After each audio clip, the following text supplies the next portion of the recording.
Nothing on but the air conditioning, I can tell you that. Just the air conditioning. It's the 4th day of June, the year 2001, and we're in the Dodge Neon.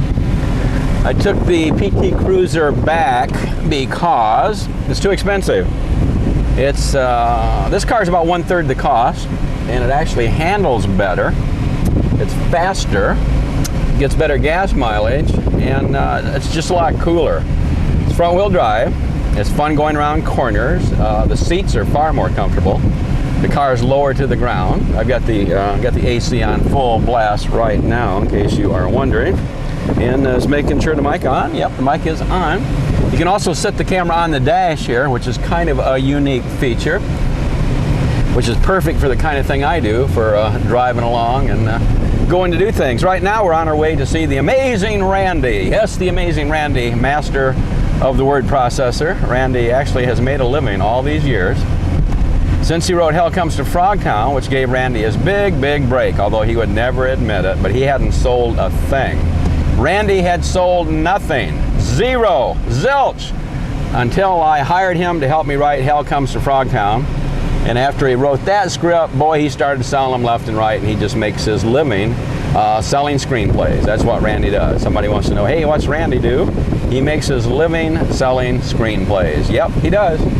And he hadn't sold a one until I got him involved with Hell Comes to Frogtown, and since then it's just been non-stop writing. Just non-stop. The guy hasn't stopped writing scripts and making money, just kind of sitting at home. I mean, in the old days it was the typewriter.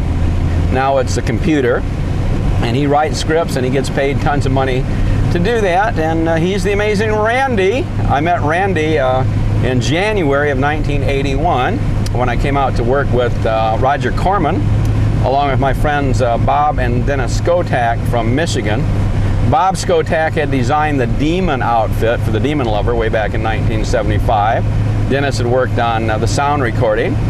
Bob came out to California and had various jobs working on movies, finally ended up heading up the Roger Corman Special Effects Studio. He brought Dennis out to do that. Dennis had been in Michigan working with me. Actually, Dennis was recording sound on the movie Ringside, a wrestling movie, which became I Like to Hurt People.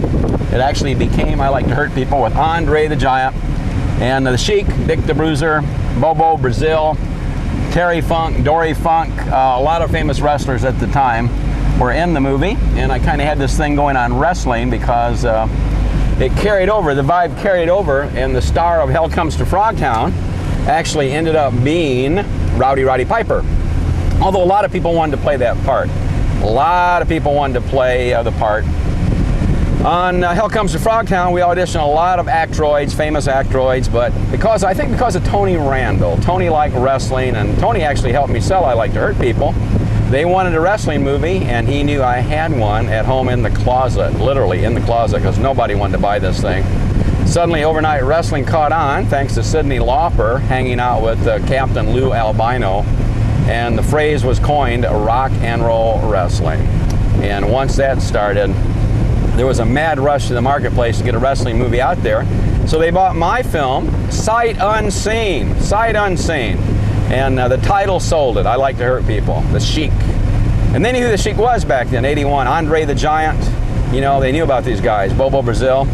And the movie made $500,000 very quickly. And because that movie made so much money so fast, they said, what else you got going? And I happened to have already started shooting a movie called Rollerblade on my Visa card. I'd spent about $5,000 on the Visa card. So they gave me a $50,000 advance based on what they saw. And Rollerblade, the very first Rollerblade, ended up making very quickly $1 million for New World Pictures. Now that $1 million, believe it or not, I actually got about $180,000. Yes, I did. And that allowed me to have some fun. And then after Rollerblade was such a big smash hit, they said, what do you want to do next? And I think I've told this story before, but they said, what do you want to do next? And I said, well, I want to do Hell Comes to Frogtown. And that's because on the last day of shooting Rollerblade, the very last scene of the movie, somebody, a gang member or someone, had spray painted on a brick wall, they had painted the word Frogtown.